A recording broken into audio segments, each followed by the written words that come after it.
Alors bonjour, on continue les réactions nucléaires toujours. Alors on est arrivé à la loi de décroissance radioactive. Loi de décroissance radioactive. Voilà. Alors, l'échantillon radioactif contient un grand nombre de noyaux instables. À l'instant zéro, cet échantillon contient un nombre n0, t égale 0.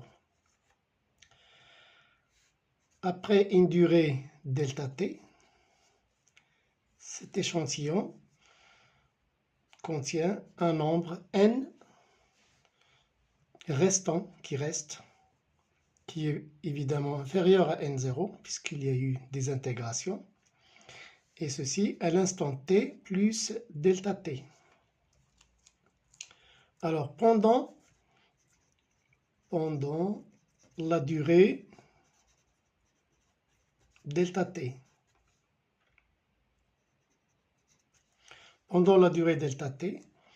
le nombre de noyaux a varié, nombre de noyaux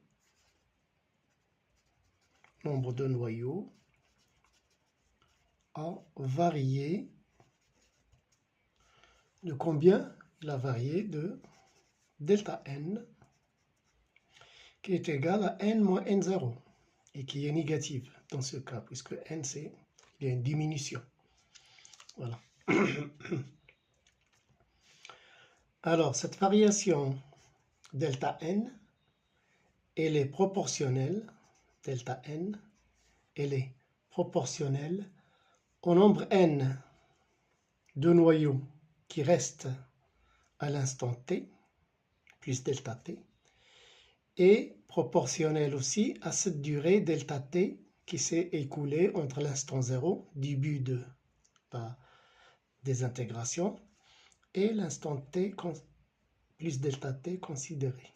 Donc, entre ces deux instants, la variation du nombre de noyaux est proportionnelle à n, nombre de noyaux qui restent, et à la durée delta t. Coefficient de proportionnalité, c'est noté lambda. Et évidemment, comme on a dit que delta n elle est négative, donc ce qui justifie ce signe moins, donc on obtient cette relation. Delta n, la variation du nombre de noyaux pendant delta t est égale moins lambda n delta t. Alors lambda, c'est une constante qu'on appelle constante radioactive.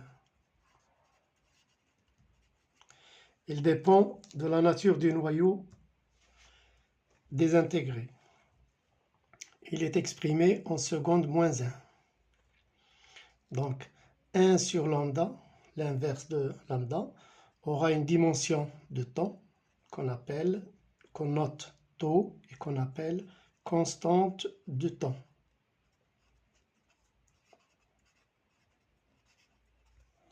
D'accord? Alors ici en seconde moins 1 et là en seconde.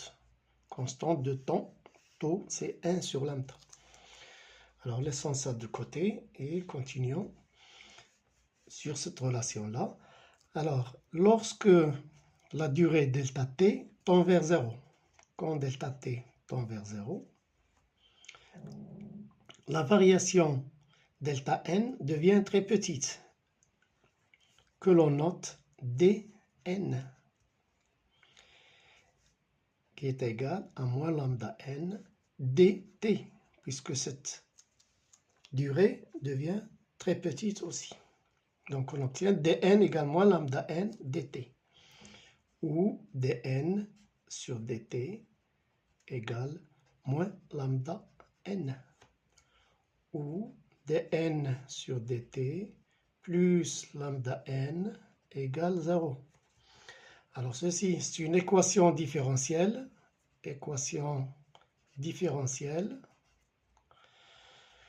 qui admet pour solution qui admet pour solution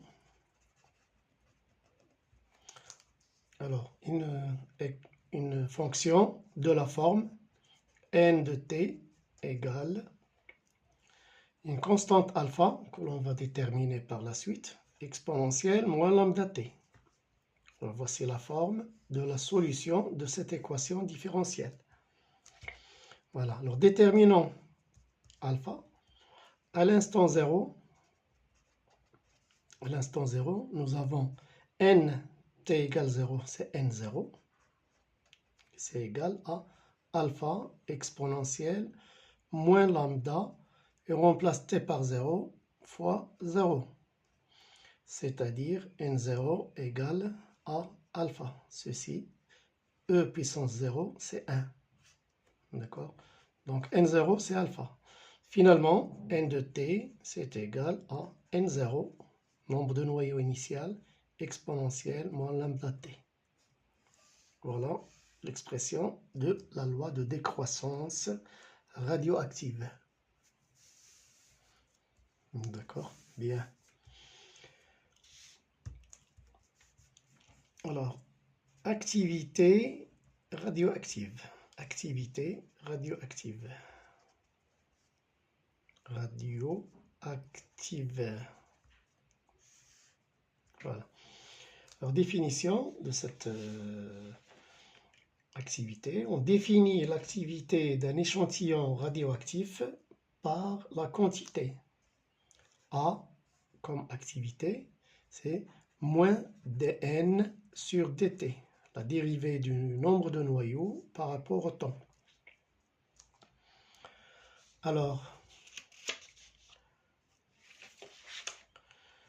j'obtiens, en remplaçant n par la relation précédente, moins d sur dt de n0 exponentielle moins lambda t. Alors ceci me donne n0 est une constante, donc moins n0. La dérivée de exponentielle moins lambda t, c'est moins lambda exponentielle moins lambda t. Finalement, j'obtiens plus lambda n0 exponentielle moins lambda t. A. Alors, je pose A0 égale lambda n0 et j'obtiens la relation A égale A0 exponentielle moins lambda t. Alors voici l'expression de l'activité radioactive. Alors son unité, c'est unité, on mettra les unités ici. On l'exprime en becquerel, c'est Becquerel, en hommage au physicien Henri Becquerel qui a travaillé sur ces réactions nucléaires. Donc 1 BQ, Becquerel, c'est une désintégration par seconde. D'accord. On utilise aussi comme unité pour l'activité le Curie, CI, en hommage aussi à Madame et Monsieur Curie qui ont travaillé aussi sur ces réactions. Alors, un Curie, un CI, c'est 3,7 10 puissance 10 becquerel, c'est-à-dire des intégrations par seconde. Voilà.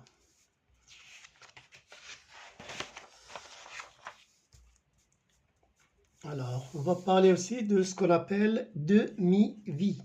Demi-vie radioactive. Radioactive. Demi-vie radioactive. T1,5, comme on l'a noté dans les réactions, vitesse de réaction. Alors, à T1,5, la définition de T1,5, n égale n0 sur 2. À cet instant, le nombre de noyaux initial est divisé par 2. Alors, donc, j'aurai, pour déterminer T1,5, j'aurai N0 sur 2 égale N0 exponentielle moins lambda T1,5.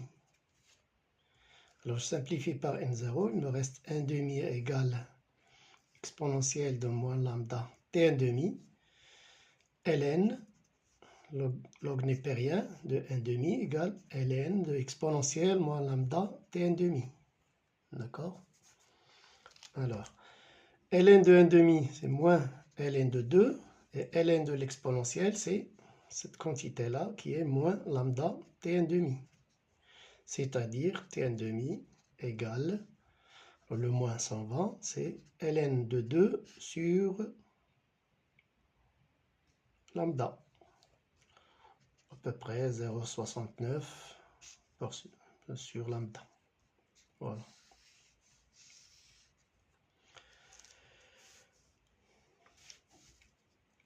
Un autre instant particulier, c'est le constante de temps. A, t égale taux. Taux qui est 1 sur lambda. Alors, j'aurai n égale n0 exponentielle moins t moins lambda fois taux à cet instant-là. Et ça, c'est n0 exponentielle moins lambda fois 1 sur lambda. C'est-à-dire n0 exponentielle moins 1. Ou finalement, à cet instant-là, à l'instant taux, le nombre de noyaux, c'est n0 sur e. Ou 0,37. 1 sur e, c'est 0,37 n0. Voilà.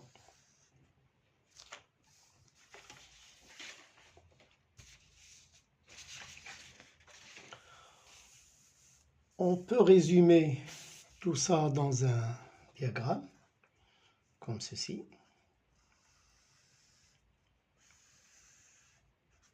Alors, le nombre de noyaux n en fonction de t. À l'instant 0, on a n0, et puis ça décroît exponentiellement jusqu'à s'annuler à la fin. Voilà. Alors, détermination de T1,5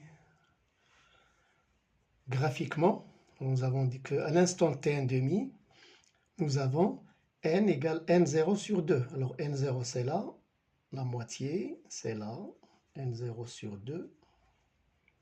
Et je projette sur la courbe, et là j'obtiens T1,5.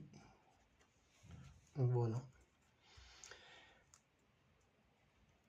Et pour le constante de temps, c'est n0 sur e, c'est-à-dire 0,37 n0. Ce sera ici, par exemple. Et voilà. Voici taux. Alors, une autre manière de déterminer taux graphiquement, en traçant la tangente à la courbe à l'instant 0. Voilà, à l'instant 0, on peut tracer la courbe, la tangente à la courbe, et on tombe sur la constante de temps, taux. Voilà. Alors j'espère que ça a été clair. Et à la prochaine vidéo, Inch'Allah.